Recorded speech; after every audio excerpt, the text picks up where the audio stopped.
韩剧塔罗牌今日正式开播，由7宗发生在身边的恐怖故事组成，每个都让人脊背发凉。安智友和女儿美娜相依为命。这天，他在女儿的身边发现了一张塔罗牌，塔罗牌的寓意是幸福与机会。智友还没来得及细想，就收到了应聘通过的消息，于是他便开心地带着美娜回到了家。临睡觉前，智友给女儿读完故事书，好奇地问那张牌是谁送的。美娜没有说话，而是先指向了身后的柜子，然后表示是丽丽送的。只要妈妈不在家，她就会从柜子里出来。智友心有余悸地站起身，来到了衣柜的跟前。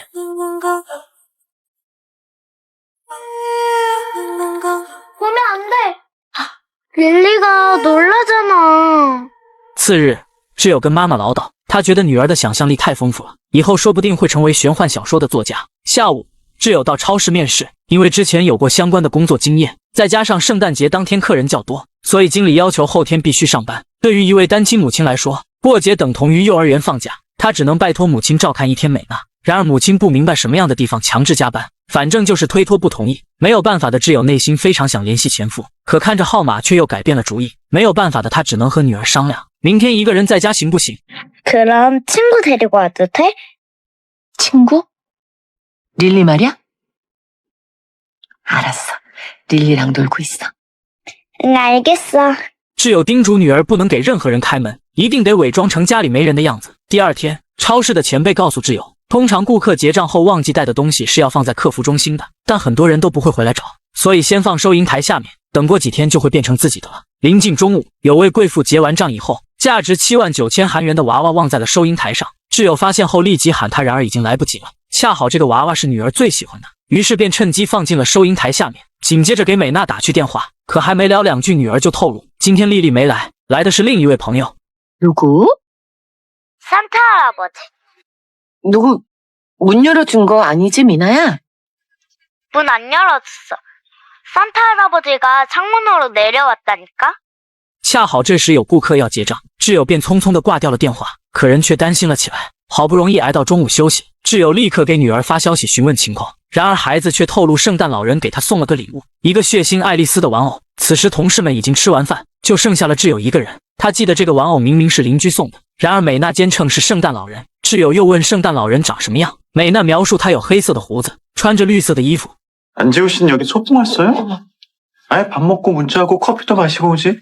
面对经理的指责，智友只好匆匆地回到工位，但他始终放心不下女儿，不断地催促孩子让圣诞老人离开。没想到孩子却表示二人正在做游戏。就在这时，经理又出现了，他仿佛盯着智友似的，不停地找麻烦，甚至扬言不想干就滚蛋。智友只好谎称内急要去卫生间，这才争取到1分钟的时间。可女儿那边的电话怎么都打不通，情急之下，她拨通了前夫的电话，本想拜托渣男去家里确认孩子的安全，然而对方却一副无所谓的语气。智友知道前夫肯定又在赌博，就在他既无助又不知所措的时候，美娜打来了视频电话。孩子穿着圣诞老人送的衣服，想要给妈妈跳个舞，然而原本固定的镜头逐渐的向后移动，智友放下的心又提到了嗓子眼。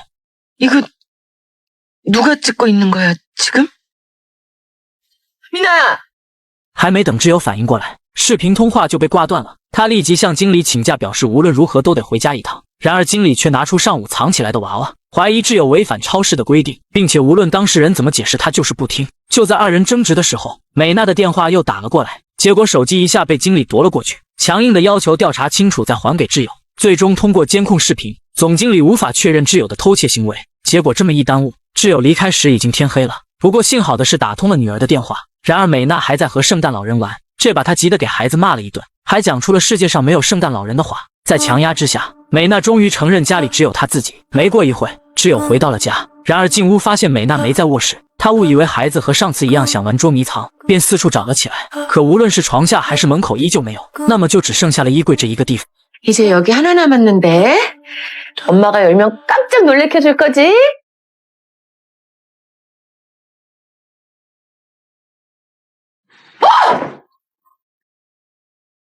画的内容很诡异，一只恶魔带着小女孩去了某个地方。那么孩子去哪了呢？智友慌慌张张的来到客厅，突然发现了视频里女儿穿的礼服，礼服整整齐齐的摆在正中间。智友崩溃的跪在地上，无意间在礼服里发现了一本书，那是他经常给女儿读的童话故事，其中有一句话：如果不相信精灵，那么小孩子就会死。智友猛地记起了女儿去了哪里，原来他从来没有打通过美娜的电话，那头始终处于空号的状态。他向母亲唠叨女儿的想象力时，母亲实际上说的是该忘记外孙女了，而前夫对美娜的死也很痛苦。每到圣诞节的前夕，挚友就会重复女儿发生惨案前的行为。너 여기 없어?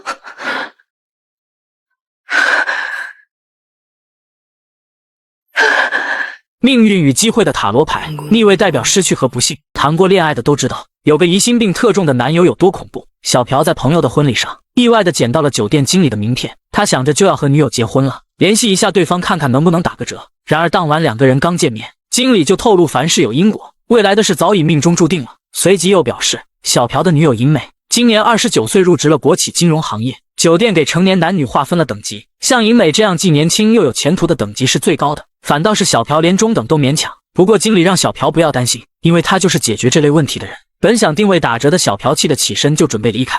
잠깐, 얘긴 시작도 안 했어요. 지금 그렇게 가버리면 돌이킬 수 없어요. 时间一晃来到了第二天，小朴想聊一下彩礼和嫁妆的问题，可尹美却立即转移了话题，问男友的父亲什么时候卖掉老家的房子。毕竟之前答应过帮忙买个公寓的，他可不想婚后过着租房的生活。而这恰好与昨晚经理的话对应上了。 그것도 금융공기업에 입사했죠. 제일 마음이 흔들릴 때입니다.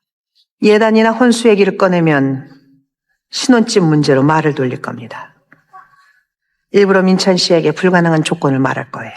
到这小朴认为是巧合，他提议双方父母见个面确定结婚的日子。尹美却表示现在的酒店都很难订，希望男友别那么心急。 구체적인 결혼 날짜를 얘기하면 농담처럼 넘어가죠. 취준생 시절엔 결혼에 급한 건 오히려 여자친구 아니었나요? 接二连三的被经理言中，小朴开始对他的话深信不疑，于是当晚就向他寻求解决的办法。然而经理只承诺一定会让二人结婚，但具体的办法就是不肯透露，最终将一个 U 盘放在了桌上。次日，小朴故意弄脏了尹美的衣服，然后趁她去卫生间的空档，将 U 盘插进了她的手机，植入了黑客系统。很快经理发过来一个邮件，上面是尹美与闺蜜的聊天截图，大概的内容是闺蜜认为小朴配不上尹美，打算给她介绍一个潜力股，而尹美打趣的让闺蜜给她留着。当天晚上，小朴想要和尹美强行做饭，但却被她以不想生孩子给拒绝了。毕竟事业处于上升期，这个时候怀孕的话肯定就完蛋了。而这让小朴更加确信，他和女友之间的等级差越来越大了。几天后，有位彬彬有礼的男生故意和尹美搭讪，明眼人一下就能看得出来这小子对她有意思。好巧不巧，二人的亲密行为被小朴给撞见了。晚上就因此事小情侣大吵了一架，一个怀疑女友不忠，另一个觉得男友疑心病太重，最终多年间建立起来的感情产生了巨大的裂痕。 요새 진짜 이상한 거 알아? 야, 네가 나한테 할 말이야? 내내 백수짓 하다가 어디 말단으로 붙으니까 뭐 급이 달라진 것 같아? 事后小朴疯狂地发短信道歉，但得到的回应总是不冷不热的，而他内心非常的不甘，便偷偷地跟踪了女友。意外发现尹美总是和那个男生在一起，一种不祥的预感在脑中应运而生。果然，在几天后的同事聚会结束的晚上，女友和男生跨越了友谊。虽然第二天尹美非常的后悔，但闺蜜却劝她，以她这个条件，完全可以挑更优秀的伴侣。恰好这时那个男人发来短信，邀请尹美明天去登山。闺蜜想都没想就认为必须去。结果第二天，男人在半山腰表达了心意，恰好尹美也决定找个更好的男友了。于是二人很快就确定了情侣关系。随后男人提议拍个照庆祝一下。 볼까요? 男人瞬间抓住了尹美的手，让她坚持住，别放弃。然而因为戴了手套的关系，尹美还是不幸的掉到了悬崖的下面。让我没想到的是，男人竟然笑了起来。아, 땀나. 原来这都是经理故意设计的。现在尹美的下半生只能坐轮椅，高等级一下降到了低等级，刚好与小朴的中等级匹配。也就是说，二人可以毫无顾忌的结婚了。对于这个结果，他还是非常的满意的。然而小朴的事业发展迅速，即将被提拔为部门经理。平时对他不屑一顾的美女同事开始频频示好，不仅在开会时故意发生身体接触，就连在大庭广众之下也会过分亲密，这让小朴愈发的嫌弃低等级的女友。殊不知他也遭到了降级处理。美女同事夺走了小朴的一只眼睛。原来在1个星期之前，女友在病床上发现了经理的名片，处于好奇，他联系了对方。 내 등급을 올릴 자신이 없다면 상대방 등급을 낮추면 돼요. 오빠가 어디 안 도망치고요. 제 옆에만 있으면 좋겠어요. 진은미 씨 의뢰. 最终瘸了腿的尹美和瞎了一只眼的小朴，如愿以偿地步入了婚姻的礼堂。而这个故事告诉我们，在感情里不要贪婪和粗心，只因不是高级公寓的住户，安保就不让女人使用卫生间。最终内急的她尿在了裤子上。然而为了报复，女人将高级公寓的3位母亲推下了楼。